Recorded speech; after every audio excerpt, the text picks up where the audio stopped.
Friends, आज है vaccination day जिसके लिए हम मियामी पोर्ट पर डॉक कर चुके हैं। आज हमें वैक्सीनेशन लगने वाली है, तो इस ब्लॉग में मैं आपको बताने वाला हूं कि कौन सी वैक्सीन हमें कंपनी देने वाली है। क्या ये फ्री ऑफ कॉस्ट है? क्या ये कंपनी की तरफ से मैंडेटरी कर दी गई है? जी हाँ, जैसे कोई भाई अगर वैक्सीन नहीं लेना चाहे, वो ये कहे कि भाई मुझे यहाँ नहीं लेनी, मुझे तो ज़्यादा भरोसा है अपने देश के द्वारा जो डेवलप की गई वैक्सीन है उस पर, तो मैं अपनी कंट्री में लेना चाहूँगा, तो क्या वो क्रू मेंबर ऐसा कर सकता है? तो देखिए आगे इस ब्लॉग में, लास्ट तक बने रहिए, पता चलेगा आपको कि कंपनी की क्या क्या गाइडलाइंस हैं इसके रिगार्डिंग। नमस्कार दोस्तों, मैं हूं सुनील यादव, आप देख रहे हो क्रूज वाली दुनिया। तो दोस्तों, आज जो हमें वैक्सीन लगने वाली है वो है फाइजर। वैसे तो कंपनी ने 2 वैक्सीन का अरेंजमेंट किया है। डिपेंड करता है अवेलेबिलिटी के ऊपर कि कितनी वैक्सीन कौन सी अवेलेबल है। तो कुछ जो अदर शिप्स के जो क्रू मेंबर्स थे उनको जॉनसन एंड जॉनसन भी मिली है, और हमें जो आज लगने वाली है वो है फाइजर। और ये फ्री ऑफ कॉस्ट है कंपनी की तरफ से, कंपनी ने इसका अरेंजमेंट किया है। दोस्तों, आज हमें पहला डोज मिलने वाला है और दूसरा जो डोज होगा वो 1 महीने, लगभग 1 महीने के बाद हमें मिलेगा।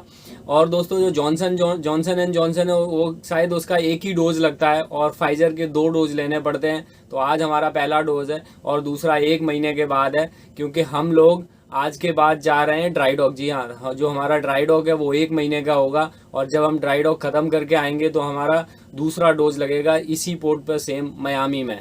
चलिए दोस्तों, चलते हैं टर्मिनल में जहाँ वैक्सीनेशन प्रोग्राम चल रहा है, आपको लेके चलते हैं। फ्रेंड्स, आप देख सकते हो यहाँ क्रू मेंबर्स लाइन में खड़े हुए हैं सोशल डिस्टेंसिंग के साथ, और यहाँ पे सेफ्टी का अच्छा खासा ध्यान रखा गया है।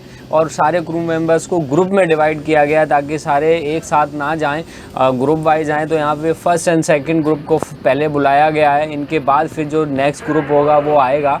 सामने टेबल देख रहे हो, यहाँ डेटा एंट्री होती है। यहाँ पे आपकी सारी डिटेल्स चेक की जाती है ताकि आपका नाम और डेट ऑफ बर्थ जो है वो करेक्ट भरी जाए। और आपसे कुछ क्वेश्चन पूछे जाएंगे, जैसे कि आपको फ्लू लाइक सिम्टम्स तो नहीं है, क्या आपने कोई वैक्सीन पहले ली है, और आप इस वैक्सीन को लेने के लिए तैयार हैं क्या, और आपको कौन सी वैक्सीन दी जा रही है उसका नाम भी ये लोग बताते हैं, और आपको कोई मेडिकेशन से कोई एलर्जी तो नहीं है। वैक्सीन शॉट लेने के बाद 15 मिनट तक हमें वेट करना होता है, क्योंकि वैक्सीन के बाद अगर किसी को कोई सिम्टम्स आते हैं या साइड इफ़ेक्ट्स मालूम पड़ता है तो उनको एग्ज़ामिन किया जा सके। वहाँ पे डॉक्टर्स की एक टीम होती है, तो चिंता करने की ऐसी कोई बात नहीं है। वहाँ पे आप वेट कर सकते हो, और जब उन्हें लगता है कि आप बिल्कुल सही हो, कोई सिम्टम्स नहीं है, तो आप फिर वहाँ से जा सकते हो।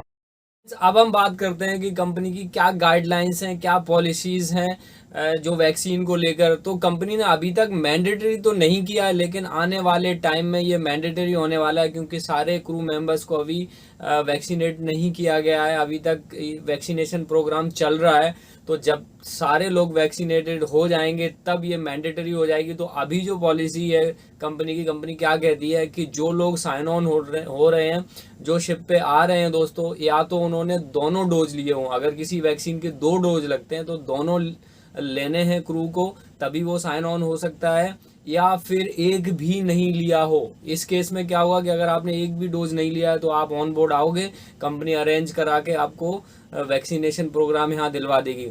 लेकिन अगर आपने एक डोज लिया है और दूसरा आपका डोज बाकी रह गया है, तो क्या होगा दोस्तों, ना तो आप इधर के रहोगे ना उधर के, क्योंकि अगर आपने कोई और वैक्सीन का पहला डोज ले लिया है और आप यूएस में या और किसी कंट्री में साइन ऑन होते हो और वहाँ पे वो पर्टिकुलर वैक्सीन अवेलेबल नहीं है, सपोज करो आपने इंडिया में कोई वैक्सीन, सपोज करो वहाँ चल रही है कोवैक्स, अगर आपने कोवैक्स का एक डोज लिया है और आप यूएस आ गए और यहाँ फाइजर है, जॉनसन एंड जॉनसन है, तो कोवैक्स का दूसरा डोज अवेलेबल नहीं है, तो फिर कंपनी कहाँ से दिलवाएगी आपको।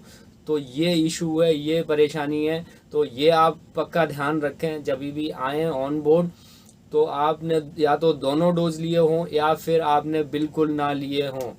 तो फ्रेंड्स, मेरे सामने एक ऐसा वाकया हो चुका है, एक ऐसा इंसिडेंट हो चुका है कि मैं, एक फ्रेंड है मेरा, वो एक डोज लेके इंडिया से और साइन ऑन हो गया। तभी कंपनी की कोई गाइडलाइंस नहीं थी, कंपनी ने कोई सर्कुलर इशू नहीं किया था, तो वो ऑन बोर्ड आ गया। और आने के बाद फिर उसने इच्छा जताई कि भाई उसे भी वैक्सीन लेनी है।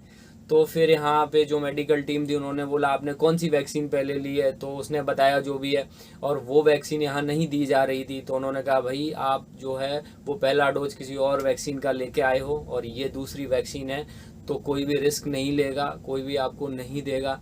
तो उन्होंने साफ मना कर दिया कि भाई आप साइन ऑफ हो, घर जाओ और तभी आप दूसरा डोज लो।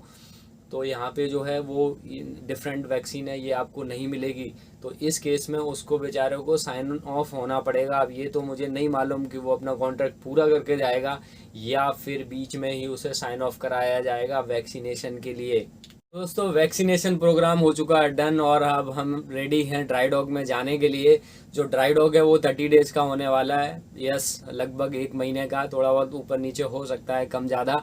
तो ये डिपेंड करेगा कि कितना काम बाकी है, शिप पे कितना काम होना है। तो दोस्तों जो नेक्स्ट जो हमारा ड्राई डॉग होगा वो हम कवर करेंगे नेक्स्ट ब्लॉग में, तो नेक्स्ट ब्लॉग आप ज़रूर देखिएगा। अभी के लिए दोस्तों इतना ही, मिलते हैं नेक्स्ट एक्साइटिंग ब्लॉग में। ये ब्लॉग आपको अच्छा लगा है तो प्लीज़ इसे लाइक करें, सब्सक्राइब करें और कमेंट करके ज़रूर बताएं कि आपने कौन सा वैक्सीनेशन लिया है और कितने डोज लिए हैं अभी तक। मिलते हैं दोस्तों नेक्स्ट एक्साइटिंग ब्लॉग में। लव यू ऑल, जय हिंद, स्टे सेफ।